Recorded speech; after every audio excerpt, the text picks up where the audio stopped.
La famille, bonjour à tous, j'espère que vous allez bien et que vous avez passé une bonne journée. Aujourd'hui, petite vidéo actualité, pas trop Real Madrid, on va plus parler de nos joueurs qu'on jouait avec l'équipe nationale. Comme vous savez, aujourd'hui, il y a eu Brésil-Angleterre, France-Allemagne. Hier, on a eu le droit à Maroc-Angola avec le premier match de Brahim avec l'équipe du Maroc. On va faire un peu le tour dans le détail de chaque match.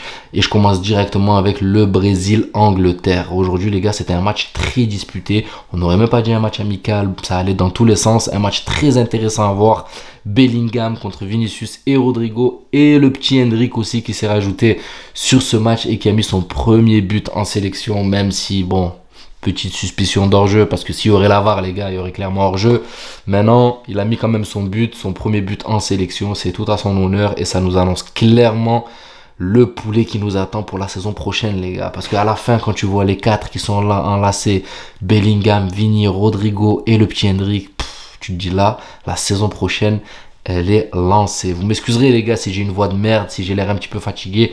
Je suis malade, mais bon voilà, ça ne m'empêche pas de faire une vidéo, il n'y a pas de souci avec ça.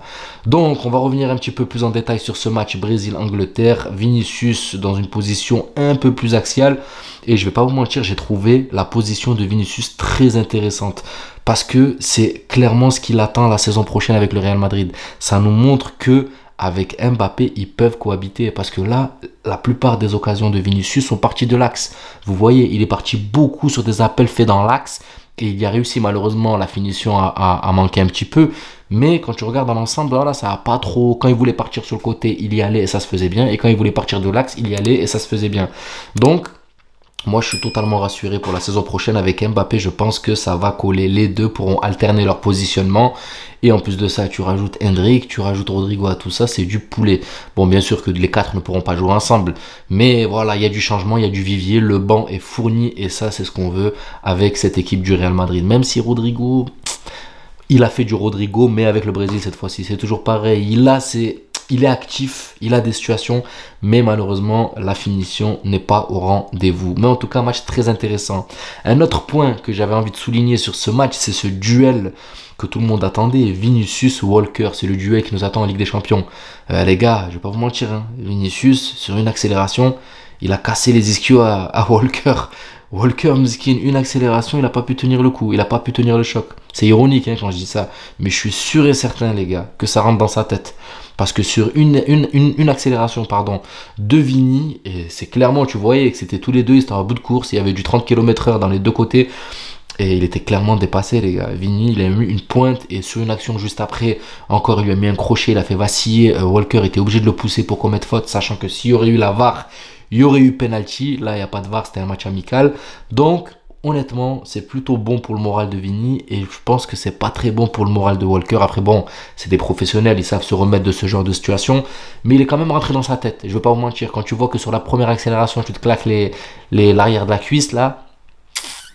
Enfin bref, vous m'en direz ce que vous en pensez, mais moi je pense que ça envoie clairement un message et Vini il est capable d'éteindre comme Araujo, comme Walker, comme aussi il est capable de se faire tenir tête. Enfin bref, moi c'est mon point de vue, vous me direz ce que vous en pensez dans les commentaires. Deuxième match, France-Allemagne les gars, et là, clairement le maestro de la Mannschaft est de retour après 2 ans et 8 mois et une vingtaine de jours d'absence. Kroos fait son retour avec la Mannschaft et il nous fait un retour digne de Zizou 2006 les gars, Coupe du Monde. Hein. C'est une dinguerie. Le mec, 8 secondes de jeu. C'est ce qu'il a fallu pour être décisif à Toni Kroos les gars. 8 secondes de jeu, une passe D sur Florian Wirtz qui décale, qui ajuste Brice Samba en plein lucarne les frères. Le but est somptueux, mais la vitesse. Je crois que là, Kroos vient de rentrer dans l'histoire avec cette passe D. Parce qu'il me semble que ça, il y a plus de 30 ans de. Ils en ont parlé de la stat. Il y a plus de 30 ans qu'il n'y a pas eu un but à cette vitesse-là. Je crois que ça a été 7 ou 8 secondes. Et je crois qu'il y a plus de 30 ans qu'il n'y a pas eu un but qui a été mis aussi rapidement. Mais c'est allé trop vite, les gars. J'étais encore sur le match du Brésil et j'ai eu la notif début du match, sauf à score. Hein, j'ai eu la notif début du match.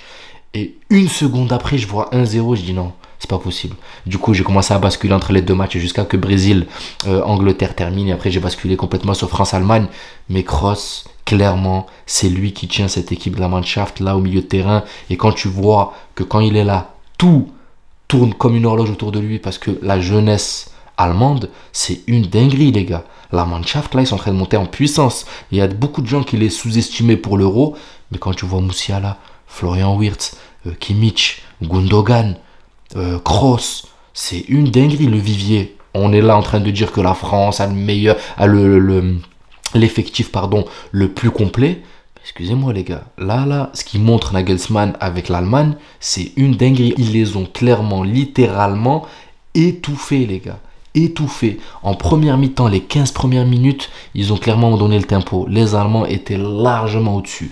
Ensuite, on a l'équipe de France qui a essayé de reprendre un peu le contrôle, mais stérilement, parce qu'il n'y a pas eu de but, il n'y a rien eu. Même si, voilà, bon bref, je ne vais pas trop rentrer dans le détail. Mais en tout cas, ils étaient au-dessus. Et à la deuxième mi-temps, ils se sont fait éteindre. Que ça soit au contre-pressing, que ça soit dans les sorties de balles, que franchement, j'ai pas reconnu du tout une équipe de France. Clairement. Alors, nous, on est habitué à une équipe de France avec un vivier de ouf, de joueurs compétents qui sont là, qui se laissent pas abattre, qui sont capables de retourner la situation à n'importe quel moment. Mais là, ils se sont littéralement fait éteindre par cette équipe allemande. Donc, une Mannschaft à ne pas sous-estimer qui est en train de, je pense, à gagner des points moralement. Kroos, il y est pour beaucoup. Il s'est fait acclamer comme jamais. En 8 secondes, ça lui a suffi pour être décisive. Et honnêtement, il fait un match plein avec plus de 120 passes réussies et tout. Il a littéralement réussi son match et il a été maestro, chef d'orchestre, comme vous le voyez au Real Madrid, les gars.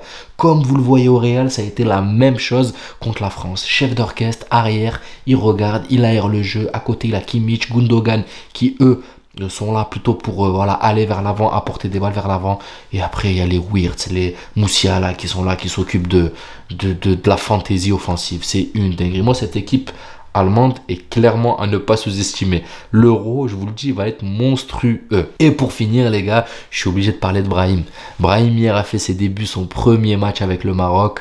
Honnêtement, je reste sur ma faim sur l'ensemble du match du Maroc. Parce que 1-0 sur un pauvre petit CSC, dommage. Mais si je dois m'arrêter sur le match de Brahim, les gars, quand il a joué ce match, j'ai l'impression que ça fait 3 ans, 4 ans qu'il joue avec le Maroc. Le mec, maestro, tu peux limite lui mettre le brassard de capitaine presque. Limite, tu peux lui mettre le brassard de capitaine. Maestro, il a pris quelques coups francs, il a provoqué, il a fait du... Vous voyez, son centre de gravité extrêmement bas qui lui permet de passer dans tous les trous de souris possibles. Il nous a fait ça au milieu de terrain. Après, bon, vous allez me dire c'est l'Angola, mais les gars, l'Angola, c'est très compliqué à jouer, je vous le dis. Et on l'a vu avec la CAN, quart de finaliste de la Coupe d'Afrique des Nations. Une équipe dont il n'a pas l'habitude de jouer, des équipes dont il n'a pas l'habitude de jouer, qui jouent beaucoup en faute. D'ailleurs, il a subi 8 ou 10 fautes. On l'a vu, il y a eu une photo avec son orteil en sang. Mais clairement, moi, ce Brahim que j'ai vu hier, ça annonce du très très haut niveau avec le Maroc. Surtout que là, ils ont ramené un petit Ben Seguir, là, Ilyes Ben Seguir. Et tu vois que les deux s'entendent bien. Il y a une communication avec Achraf Hakimi. Tu vois qu'ils sont heureux d'être ensemble. Les deux communiquent bien en espagnol. Non, franchement, les gars, je suis conquis. Brahim hier a réussi son premier match. Et tu sentais que le public était heureux. Ça l'acclamait. Au toucher de balle, il faisait des fulgurances. Au début, il y a eu 1 ou 2 pertes de balles. Mais dès qu'il s'est lancé, dès qu'il a lâché les chevaux, les gars, il nous a fait du Brahim. Il nous a fait, j'ai envie de dire, même du Messi. Vous voyez, petit Messi centre de gravité bas. Maintenant, il lui manque un petit peu dans la finition. Et il faut qu'il retrouve aussi un petit peu ce timing. Ce timing qu'il a avec le Real Madrid, il faut qu'il le trouve et qu'il l'adapte avec les joueurs qu'il a au Maroc. Parce qu'une fois qu'il aura compris les déplacements de Ziyech, qu'il aura compris les déplacements de Ben Seguir, qu'il aurait compris aussi les déplacements de Yahya Attallah, qui est le latéral gauche du Maroc, et qu'il saura comment jouer avec eux, combiner avec eux, moi je vous dis que Brahim va être monstrueux. En tout cas, je vais pas vous mentir, tu sens que techniquement, il est au-dessus. Techniquement, il est au-dessus de la moyenne avec Ziyech. C'est les deux joueurs les plus techniques, j'ai envie de dire. Et Ben Seguir, d'ailleurs, qui vient de se montrer maintenant le bout de son nez. Mais les trois, là, on sent que techniquement, ils sont au-dessus du lot.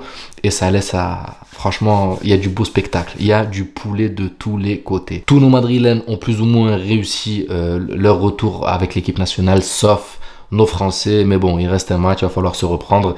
Et puis voilà, donc voilà, j'espère que la vidéo vous plaira. N'hésitez pas à vous abonner, à liker, ça donnera beaucoup de force à la chaîne. Et je vous dis à la prochaine vidéo. Et prenez soin de vous.